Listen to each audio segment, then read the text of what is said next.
ഒരു മിനിറ്റ് സുഹൃത്തുക്കളെ, കഥ തുടങ്ങുന്നതിന് മുൻപ് ഒരു കാര്യം. നിങ്ങൾ ഈ രാത്രിയിലെ കഥയുടെ മായാലോകത്തിലൂടെയുള്ള യാത്ര ശരിക്കും ആസ്വദിക്കുന്നുണ്ടെങ്കിൽ വീഡിയോ ലൈക്ക് ചെയ്യാനും സ്റ്റോറി ബുക്ക് സബ്സ്ക്രൈബ് ചെയ്യാനും മറക്കരുത്. ഇപ്പോൾ നിങ്ങളുടെ ബെഡ്റൂം ലൈറ്റുകൾ ഡിം ചെയ്യുക. നല്ലൊരു പശ്ചാത്തല ശബ്ദത്തിനായി ഹെഡ്ഫോൺസ് ചെവിയിൽ വയ്ക്കുക. ഇന്നു രാത്രിയിലെ ഈ യാത്രയിലേക്ക് നമുക്കൊരുമിച്ച് മുന്നോട്ടു പോകാം. ദേവന്റെ വാക്കുകൾ തറവാടിനെ പിടിച്ചൊലിച്ചു. എന്താ ദേവ നീ പറയുന്നേ? അമ്മ കരച്ചിലൂടെ ചോദിച്ചു. അത് ദേവൻ വിക്കി. ബുദ്ധിക്ക് ചിന്തിക്കാനുള്ള സമയം കൊടുക്കാതെ നാവ് പ്രതികരിക്കുകയായിരുന്നു.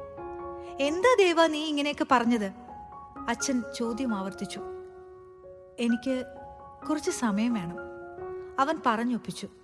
അത് കേട്ട് ആലോചനയോടെ അച്ഛൻ പറഞ്ഞു, തരാം, നീ ആവശ്യത്തിന് സമയമെടുത്തോളൂ.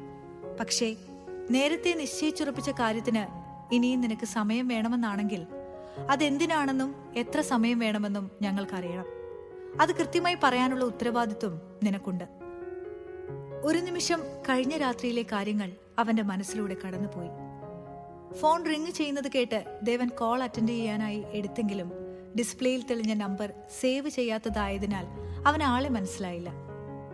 ഹലോ ദേവ, ഞാൻ ആയുഷാണ്. എന്തു വേണം? അവന്റെ മുഖത്തുണ്ടായ ഇഷ്ടക്കേട് ആയുഷിന് കാണാൻ കഴിഞ്ഞില്ലെങ്കിലും അവന്റെ ശബ്ദത്തിലൂടെ അവൻ അത് തിരിച്ചറിഞ്ഞു.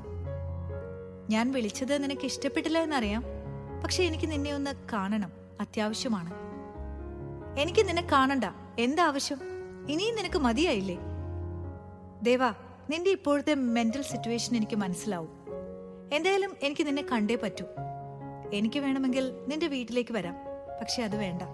നമുക്ക് പുറത്തു വെച്ച് കാണാം. വൈകിട്ട് പാടത്ത് വന്നാൽ മതി, ഞാൻ അവിടെ ഉണ്ടാവും. നീ വരാതിരിക്കരുത്. ശരി, വരാം. ആവണി ആയുഷിനെ കണ്ട കാര്യം പറഞ്ഞത് അവൻ ഓർത്തു. പക്ഷെ എന്തൊക്കെയാണ് സംസാരിച്ചതെന്ന് പറഞ്ഞില്ല. അതിന്റെ ബാക്കിയാവും ആയുഷ് തന്നെ കാണണമെന്ന് പറഞ്ഞത് എന്ന് തോന്നി അവൻ സമ്മതിച്ചു. ദേവൻ ചെല്ലുമ്പോൾ ആയുഷ് അവനെ കാത്തിരിപ്പുണ്ട്. ആവണിയുടെ ആബ്സെൻസ് ദേവനെ എത്രമാത്രം എഫക്റ്റ് ചെയ്തിട്ടുണ്ടെന്ന് അവൻ ഒറ്റ നോട്ടത്തിൽ മനസ്സിലായി. ദേവന്റെ മുഖത്തിന് അലങ്കാരമായിരുന്ന ഗൗരവവും കുസൃതിയും പുഞ്ചിരിയും ഇപ്പോൾ അവിടെയില്ല. പകരം ഒരു മരവിച്ച നിർവികാരത മാത്രം. ആയുഷിന് സഹതാപം തോന്നി. ദേവാ, ഒരു കുറവുണ്ടല്ലേ ഇവിടെ? വലിയൊരു കുറവ്. ആവണിയുടെ കുറവ്. ഒന്ന് നിർത്തി അവൻ തുടർന്നു. ഞാൻ ആവണിയെ കണ്ടിരുന്നു. അവളുടെ പേര് കേട്ടപ്പോൾ തന്നെ അവന്റെ മിഴികളിൽ പെട്ടെന്നൊരു വെളിച്ചം മിന്നിമാഞ്ഞു. എനിക്കറിയാം എന്നവൻ മനസ്സിൽ പറഞ്ഞു. അവൾ ആകെ മാറിപ്പോയി ദേവ, പഴയ ആവണിയെ അല്ല. ദേവൻ ആയുഷിന്റെ മുഖത്തേക്ക് നോക്കി. അവളുടെ മനസ്സിന്റെ വിങ്ങൽ ആ മുഖത്ത് കാണാം. എനിക്കിത് മനസ്സിലാവുന്നുണ്ട്. ഒന്നിനും ഒരു ഉത്സാഹമില്ലാതെ എന്തൊക്കെയോ ചെയ്യുന്നു, എന്തിനോ വേണ്ടി ജീവിക്കുന്നു. ദേവൻ മിണ്ടിയില്ല. അവളെല്ലാം മനസ്സിൽ ഒതുക്കുകയാണ്. അതാണ് പ്രോബ്ലം. ആ വേദന പതിയെ പതിയെ അവളെ ഇല്ലാതാക്കും, ഇഞ്ചിഞ്ചായി കൊല്ലും. എനിക്ക് കേൾക്കണ്ട, മതി. ദേവന് കൂടുതൽ കേൾക്കാൻ ശക്തിയില്ലായിരുന്നു. വേണം, നീ കേൾക്കണം. നീയാണ് കേൾക്കേണ്ടത്. അവളെ നഷ്ടപ്പെട്ടു പോവും ദേവ. ഇങ്ങനെ തുടർന്നാൽ അധികം താമസിയാതെ ഒരു ചങ്ങലയ്ക്കുള്ളിൽ. മതി. ദേവൻ ചെവി പൊത്തി. ആയിഷ് അവന്റെ തോളിൽ പിടിച്ചു. നിന്നെ വേദനിപ്പിക്കാനല്ല, അവളെ രക്ഷിക്കാനാ. നിനക്ക് മാത്രമേ അതിന് കഴിയൂ ദേവ. ആയുഷ്മാനെ അവൾ എത്രമാത്രം സ്നേഹിച്ചിരുന്നുവെന്ന് നിനക്കറിയാം. അത് നിനക്കും അറിയാം. അയാൾക്ക് ഇന്ന് നിന്റെ മുഖമാണ്, അവളുടെ ജീവനായ ദേവേട്ടന്റെ മുഖം. നീ എന്നാൽ ഒരുതരം ഭ്രാന്താണ് അവൾക്ക്. രണ്ടുപേരെയും അവൾക്ക് ഒരുമിച്ച് നഷ്ടപ്പെട്ടിരിക്കുന്നു. അവൾ തകർന്നു പോകും. ചിലപ്പോഴൊക്കെ ബുദ്ധി കൊണ്ടല്ല, മനസ്സുകൊണ്ടാണ് ചിന്തിക്കേണ്ടതും തീരുമാനമെടുക്കേണ്ടതും. നിന്റെ കൂടെ ഞാനുണ്ട്. എന്തിനും നീ നല്ലൊരു തീരുമാനമെടുക്ക്. വാക്കുകൾ കൊണ്ട് ഒരു മറുപടിയും പറയാതെ ദേവൻ തലയാട്ടി തിരിഞ്ഞു നടന്നു. ദേവാ എന്ന വിളി അവനെ ചിന്തയിൽ നിന്നും ഉണർത്തി. ഞാൻ കാരണം ഒരു പെൺകുട്ടി ഭ്രാന്തിന്റെയും മരണത്തിന്റെയും നൂൽപ്പാലത്തിലാണ്. അവളെ ജീവിതത്തിലേക്ക് മടക്കിക്കൊണ്ടുവരാൻ എനിക്ക് സമയം വേണം. അതെത്രയെന്ന് എനിക്കറിയില്ല. അത് കഴിഞ്ഞേ ദേവന്റെ വേളി നടക്കൂ. അത്രയും പറഞ്ഞ് ആരുടെയും മറുപടി കേൾക്കാൻ നിൽക്കാതെ അവൻ മുറിയിലേക്ക് പോയി. എന്ത് പറയണമെന്നറിയാതെ എല്ലാവരും പരസ്പരം നോക്കി. എല്ലാം കേട്ടുനിന്ന ഉമ കരഞ്ഞുകൊണ്ട് അകത്തേക്ക് ഓടി. അത് കണ്ട് ഉമയുടെ അച്ഛൻ ജയദേവന്റെ അടുത്തേക്ക് ചെന്നു. നിന്റെ കുട്ടിയെ കരയിക്കാനാണ് ഭാവമെങ്കിൽ വച്ച് പൊറുപ്പിക്കില്ല ഞാൻ. അയാൾ ദേഷ്യത്തോടെ പുറത്തേക്ക് പോയി. ദേവൻ മുറിയിൽ കയറി വാതിൽ വലിച്ചടച്ചു. അവനപ്പോൾ അവനെ തന്നെ മനസ്സിലാവുന്നുണ്ടായിരുന്നില്ല. കണ്ണാടിയുടെ മുന്നിൽ ചെന്ന് നിന്ന് ദേവൻ തന്റെ പ്രതിബിംബത്തിലേക്ക് നോക്കി. എന്താ ദേവാ നിനക്ക് പറ്റിയത്? കണ്ണാടിയിലെ ദേവൻ സംസാരിക്കാൻ തുടങ്ങി. അറിയില്ല, നീ എന്തുകൊണ്ടാണ് ഈ കല്യാണം ഇപ്പോൾ നടക്കില്ല എന്ന് പറഞ്ഞത്? ഞാൻ സ്വയം ഒന്ന് ചോദിച്ചു നോക്ക് ദേവാ. ഇപ്പോൾ നടക്കില്ല എന്നാണോ അതോ ഈ കല്യാണമേ നടക്കില്ല എന്നാണോ നീ പറഞ്ഞത്? ഹേയ്, ഞാൻ എന്താ മഹാദേവ, നിന്റെ മനസ്സിപ്പോൾ നിന്റെ കയ്യിലില്ലേ? അതെവിടെയാണ് ഉടക്കിക്കിടക്കുന്നത്? ദേവൻ പെട്ടെന്ന് നോട്ടം മാറ്റി. ഇല്ല, ഒന്നും സംഭവിച്ചിട്ടില്ല, അവൻ സ്വയം പറഞ്ഞു. നാവ് പറഞ്ഞുവെങ്കിലും മനസ്സ് അത് അംഗീകരിച്ചിരുന്നില്ല. നിഴൽ വീണ നീണ്ട ഇടനാഴിയിലൂടെ തൊണ്ട വരണ്ട് ദേവൻ ഓടിക്കൊണ്ടിരുന്നു. ഇരു സൈഡിലും അടച്ചിട്ട മുറികളിൽ നിന്നും എന്തൊക്കെയോ ശബ്ദങ്ങൾ.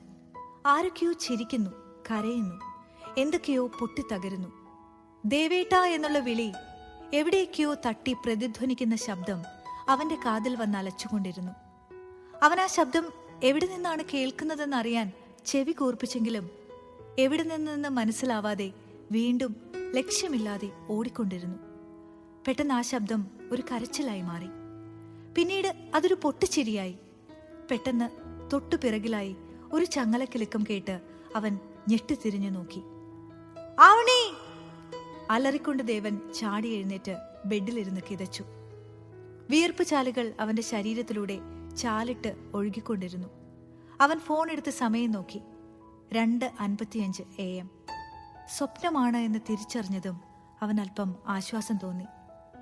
വിറയാർന്ന കൈകളോടെ ജഗ്ഗിലിരുന്ന വെള്ളം മുഴുവൻ അവൻ വായിലേക്ക് കമഴ്ത്തി.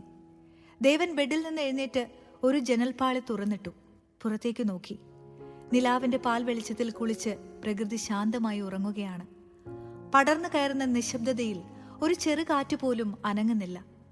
അവന്റെ മനസ്സിൽ എന്തോ ഒരു ഭീതി നിറഞ്ഞു. ആവണി, അവൾക്ക് എന്തെങ്കിലും ആപത്ത് സംഭവിക്കുമോ? ആയുഷ് പറഞ്ഞതും ഈ സ്വപ്നം കണ്ടത് തന്റെ മനസ്സിന്റെ ഭീതിയാവാം. പക്ഷേ ആയുഷ് പറഞ്ഞത് അങ്ങനെയല്ല, അത് റിയാലിറ്റിയാണ്. അവൾ ഇപ്പോൾ എന്തെടുക്കുകയാവും? ഉറങ്ങിക്കാണുവോ? അതോ താനില്ലാതെ അവൾ സങ്കടപ്പെടുന്നുണ്ടാവോ? ഓരോന്ന് ആലോചിക്കും തോറും അവൻ ആവണിയെ കാണണം എന്ന് തോന്നി. അവളുടെ ശബ്ദമെങ്കിലും ഒന്ന് കേൾക്കാതെ, അവൾക്ക് കുഴപ്പമൊന്നും ഇല്ലെന്നറിയാതെ അവന് ഭ്രാന്ത് പിടിക്കുന്നത് പോലെ തോന്നി. എന്തും വരട്ടെ എന്ന് കരുതി അവൻ ഫോൺ എടുത്ത് ആവണിയുടെ നമ്പർ സെലക്ട് ചെയ്ത് കോൾ ബട്ടണിൽ ടച്ച് ചെയ്തു. ആദ്യമായി ആവണിയെന്നോർത്തപ്പോൾ അവന്റെ ഹൃദയം പടപട മിടിക്കാൻ തുടങ്ങി.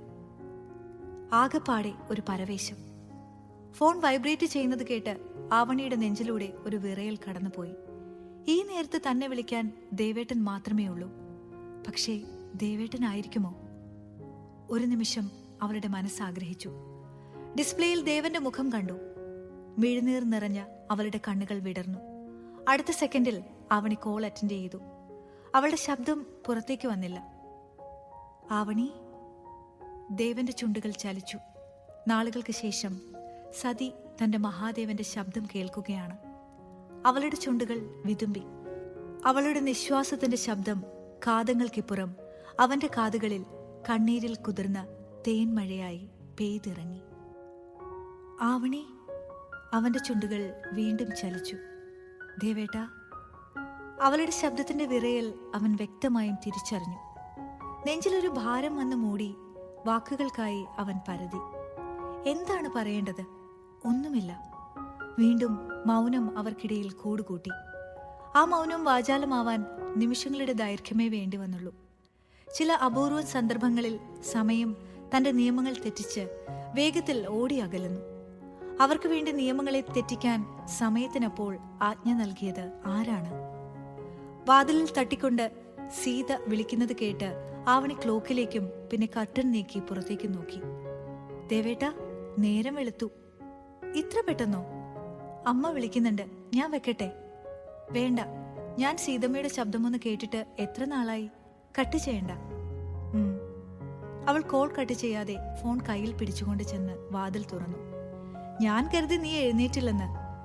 ചായ കുടിക്കാം, വാ. സീതയുടെ ശബ്ദം ദേവന്റെ കാതുകളിലെത്തി. ആയമ്മയുടെ ശബ്ദം അവന്റെ നെഞ്ചിൽ കുളിരി വീശി.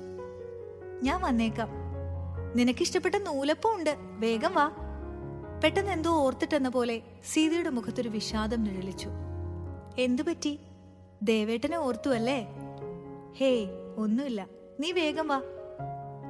ദേവന്റെ കാര്യം അവൾക്ക് വീണ്ടും വിഷമം ഉണ്ടാക്കിയാലോ എന്ന് പേടിച്ച് അവർ വേഗം താഴേക്ക് പോയി. ദേവനെക്കുറിച്ച് അവൾ ഒന്നും സംസാരിക്കാത്തതാണല്ലോ. ഇന്നിതെന്തു പറ്റിയെന്ന് അവർ ചിന്തിച്ചു. എങ്കിലും അവളെ ഉത്സാഹത്തോടെ കണ്ടത് അവർക്ക് ആശ്വാസം നൽകി. സീതമ്മ ദേവന് ഏറ്റവും ഇഷ്ടപ്പെട്ട നൂലപ്പം തരാൻ കഴിയാത്തതിന്റെ സങ്കടത്തിലാ, ആവണി കളിയോടെ പറഞ്ഞു. അതൊരു തുടക്കമായിരുന്നു. പിന്നീട് അങ്ങോട്ട് അകലങ്ങളിൽ ഇരുന്ന് അവർ വീണ്ടും പഴയ ദേവനും ആവണിയുമായി. ദേവനായിരുന്നു അവളുടെ രോഗം. അവൻ തന്നെയായിരുന്നു അതിനുള്ള മരുന്നും വൈദ്യനും. ദിവസങ്ങൾ ചെല്ലുന്തോറും ആവണിയിൽ വന്ന മാറ്റം മാധവനെയും സീതയെയും സന്തോഷിപ്പിച്ചു. അവൾ എല്ലാം മറന്നെന്നും പുതിയ സാഹചര്യങ്ങളോട് പൊരുത്തപ്പെട്ടെന്നും അവർ ആശ്വസിച്ചു. ആവണിയുടെ മാറ്റത്തിന് കാരണം ദേവനാണെന്ന് പറയാതെ തന്നെ മനസ്സിലാക്കിയ ആയിഷിന്റെ ചുണ്ടിൽ ഒരു കള്ളച്ചിരി ഉണർന്നു. അങ്ങ് തറവാട്ടിൽ ദേവനും ആ പഴയ ആളായിക്കൊണ്ടിരുന്നു. അവന്റെ മാറ്റം എല്ലാവരെയും സന്തോഷിപ്പിച്ചു. ചെറിയൊരു സംശയത്തോടെയാണെങ്കിലും ഉമയും ആ സന്തോഷത്തിൽ പങ്കുചേർന്നു.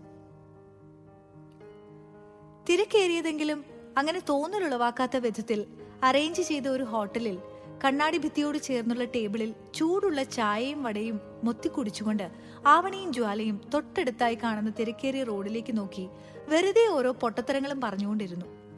ഇന്ന് 5th സെം ക്ലാസുകൾ അവസാനിക്കുകയാണ്. ഇനി അടുത്തൊന്നും ഇങ്ങനെ കാണാൻ പറ്റില്ലല്ലോടി എന്ന് പറഞ്ഞ് ജ്വാലയാണ് ഒരു ചായ കുടിച്ചു പോവാമെന്ന് പറഞ്ഞ് ഇങ്ങോട്ടേക്ക് വന്നത്. പുറത്ത് മഴ കുലം കുത്തി പെയ്യുന്നുണ്ട്. കറുത്ത മേഘങ്ങൾ വൈകുന്നേരത്തിന് സന്ധ്യയുടെ ഭംഗി നൽകിയിരിക്കുന്നു. ചീറിപ്പായുന്ന വാഹനങ്ങളുടെ വെളിച്ചത്തിൽ നിലം പൂത്തുന്ന മഴത്തുള്ളികൾ മഞ്ഞ കളറിൽ തിളങ്ങുന്നു. ഹോട്ടലിലേക്ക് കയറുന്നവരുടെയും ഇരിക്കുന്നവരുടെയും പുറത്ത് റോഡിലൂടെ പോകുന്ന സകലതിന്റെയും ചോര ഊറ്റുകയാണ് ജ്വാല. ആവണിക്ക് അതിൽ യാതൊരു താല്പര്യവുമില്ലാത്തതിനാൽ അവൾ വെറുതെ മൂളിക്കൊടുക്കുന്നു. ജ്വാലയ്ക്ക് അത് മതി താനും.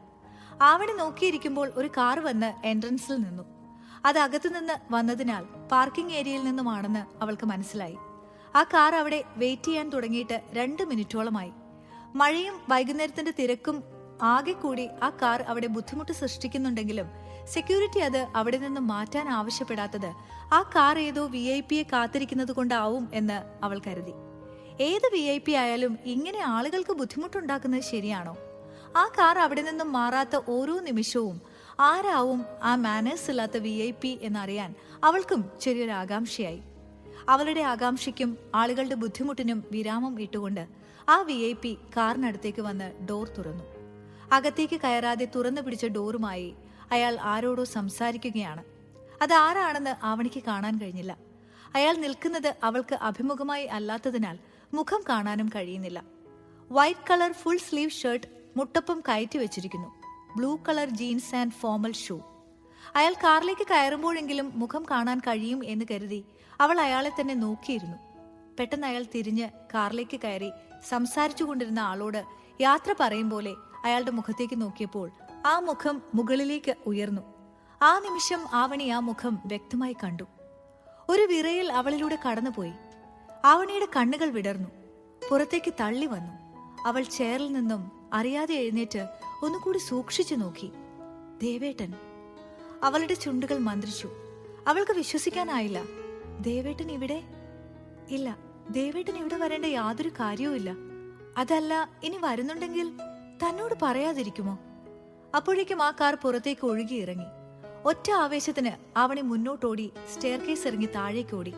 അവളുടെ ഓട്ടം കണ്ട് ജ്വാല ആദ്യം അമ്പരന്നെങ്കിലും അടുത്ത നിമിഷത്തിൽ എന്താണെന്നറിയാതെ അവളും പിറകെ ഓടി. അവരുടെ ഓട്ടം കണ്ട് അവിടെയുള്ള കസ്റ്റമേഴ്സ് നോക്കുന്നതൊന്നും രണ്ടാളും ശ്രദ്ധിച്ചില്ല.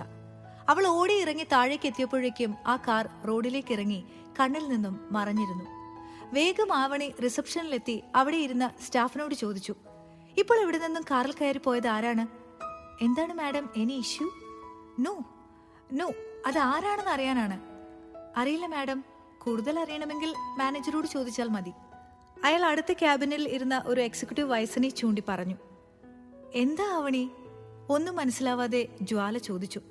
പെട്ടെന്ന് ആവണിക്ക് എന്ത് പറയണമെന്ന് അറിഞ്ഞില്ല. ദേവേട്ടനാണെന്ന് പറയാൻ വയ്യ. പിറകെ ഒരുപാട് ചോദ്യങ്ങളുണ്ടാവും. ചരിത്രം മുഴുവനും വായിക്കേണ്ടി വരും.